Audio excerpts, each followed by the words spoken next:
একজন প্রার্থী সে বিনা অনুমতিতে সভা আয়োজন করে প্রায় 1000 খানেক কর্মী সমর্থকদের নিয়ে এবং খাবারের আয়োজন করে। তো প্রথমে তাদের মোবাইল কোর্টের আওতায় এনে সেই খাবারের জন্য এই ভোটারদের মাঝে খাবার বিতরণের জন্য তাদেরকে জরিমানা করা হয় 50,000 টাকা।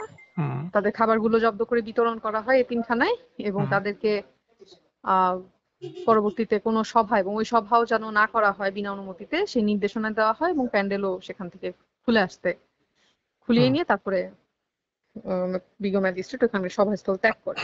কিন্তু পরবর্তীতে তার খবর পাওয়া হয় যে সে আবারও সেই সভাটা রিজিউম করেছে। ওইখানে যাওয়ার পরে প্রার্থীকে বক্তৃতারত অবস্থায় পাওয়া যায় এবং ওইখান থেকে পরবর্তীতে তাদের বিরুদ্ধে মোবাইল কোর্টের আওতায় আচরণ বিধি লঙ্ঘনের দায় এবং সরকারের নির্দেশ অমান্য করার দায়ে দণ্ডবিধি 1860 188 ব্যবস্থা নেওয়ার আর কি যখনই নাকি ব্যবস্থা নেওয়ার শুরু করা হয় তখন তারা সেখান থেকে সভাস্থল থেকে মিছিল দিতে দিতে সেই অভিযুক্ত যিনি ছিলেন তাকে নিয়ে সভাস্থল ত্যাগ করেন সেই প্রার্থী। আমরা এটা ঊর্ধ্বতন কর্তৃপক্ষকে অবগত করব।